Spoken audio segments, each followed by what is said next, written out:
Fala galera, aqui é o Paulo Aragão falando, sejam todos bem-vindos ao Giro Bitcoins, o podcast diário que vai te informar no menor tempo possível sobre as últimas notícias que agitaram o mercado cripto mundial.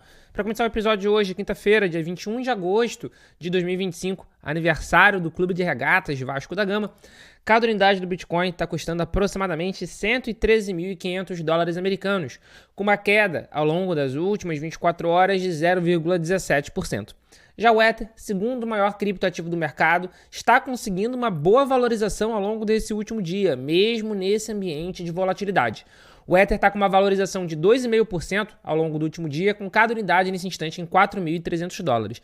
Que não falei, a gente vê volatilidade. O Bitcoin com uma leve correção em alguns momentos da manhã do dia de hoje. A gente já chegou a ver o Bitcoin em alta, mas ele já acabou devolvendo e acabou já estando em correção nesse momento. E a gente vê outras criptomoedas tendo comportamentos diversos. A gente vê o mercado começando a apontar para cima, mas a gente também vê algumas criptos em queda.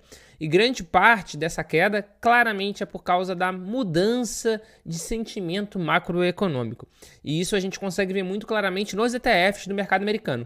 O ETF de Bitcoin Spot no dia de ontem, a gente teve o quarto dia consecutivo de outflow, o quarto dia consecutivo onde a gente teve mais venda do que compra, onde foi uma venda considerável, foi uma venda de 2.699 BTC, liderados pela BlackRock, que teve uma venda de 1.925 Bitcoin. E no ETF de Ether Spot, a gente também teve uma outra venda considerável, a gente também teve o quarto dia consecutivo de outflow, um outflow de 58.960 ETH, o que em dólar americano deu aproximadamente 240 milhões de dólares. E que não falei, isso não está sendo algo exclusivo do mercado cripto.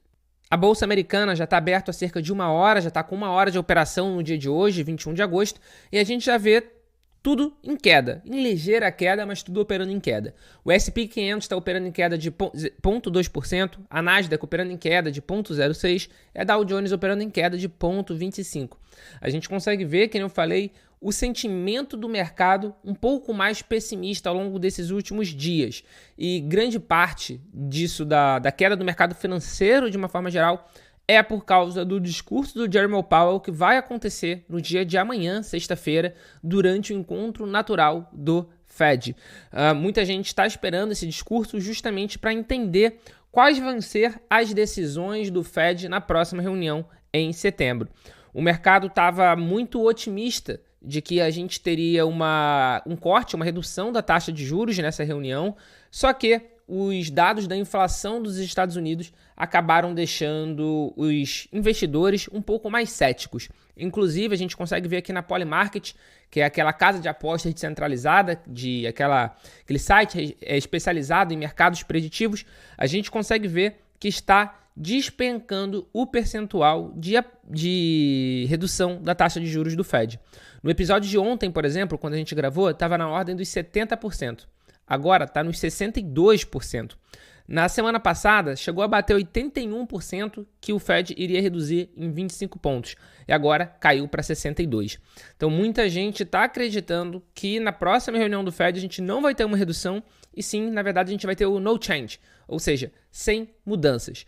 Vamos aguardar, vamos ver, mas isso, sem sombra de dúvida, está mudando os humores do mercado financeiro de uma forma geral. Se a taxa de juros continuar mais elevada, é claro que a gente vai ver o dinheiro permanecendo na renda fixa, porque afinal de contas, quanto maior é a taxa de juros, mais vale a pena você manter na renda fixa. Se a gente, em contrapartida, se a gente vê uma redução, um corte da taxa de juros do Fed, é natural que a gente veja dinheiro fluindo para a renda variável. Então, naturalmente, quem ganha com isso são as ações. E claro que o mercado cripto também ganha com isso, afinal de contas o mercado cripto é considerado renda variável e é considerado um mercado volátil dentro da renda variável. Então esse discurso do Jerome Powell amanhã é muito importante a gente acompanhar e é claro que a gente vai trazer tudo aqui para vocês no Giro Bitcoin. Dando prosseguimento ao episódio de hoje, agora falando aqui sobre a América Latina, Buenos Aires, capital argentina, anunciou medidas regulatórias e pagamentos de impostos por criptomoedas. A prefeitura da capital da Argentina anunciou um pacote de medidas para se tornar, abre aspas, líder mundial no uso de criptomoedas, fecha aspas. Agora, você vai poder pagar multas e habilitações com criptomoeda.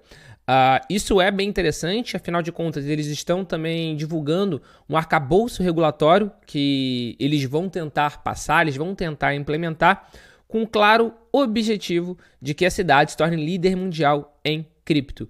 Bastante interessante, ainda mais se a gente levar em consideração que o governo argentino, o governo federal argentino, também é um governo liberal, é o governo do Milei, e é um governo que já tem feito alguns acenos, sim, para a indústria cripto de uma forma geral. E, inclusive, graças a isso, graças a todas essas mudanças, a Argentina está desafiando a liderança do Brasil na adoção de criptos na América Latina. Uma comunidade forte, que os argentinos estão com uma comunidade cada vez mais forte, e também, o que é muito importante, uma regulação amigável.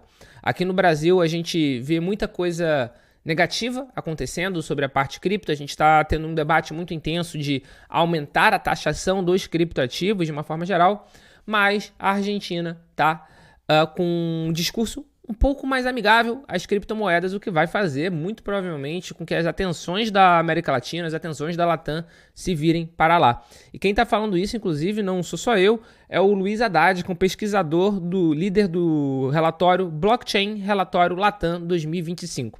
Abre aspas, o Brasil continua sendo o país número 1 em adoção na América Latina, mas a Argentina virou queridinha do público e das organizações estrangeiras entrando na América Latina. A Argentina passou de um cenário regulatório hostil para um muito mais amigável. A Lei número 27.739, de março de 24, alterou a Lei da Prevenção à Lavagem de Dinheiro, definiu ativos virtuais e criou um registro obrigatório de provedores de serviços de ativos virtuais sob a supervisão da Comissão Nacional de Valores Imobiliários. Enquanto a Argentina está tendo esses avanços, está criando essa clareza regulatória, aqui no Brasil a gente não teve nenhum avanço significativo desde a aprovação ali da Lei dos Ativos Virtuais em 2022. E muito pelo contrário, o que a gente mais tem tido agora é debate sobre imposto e mais imposto. Afinal de contas, a carreta furacão, de alguma maneira, precisa ser financiada. Então é natural que eles vão tirar o que puderem, da onde puderem.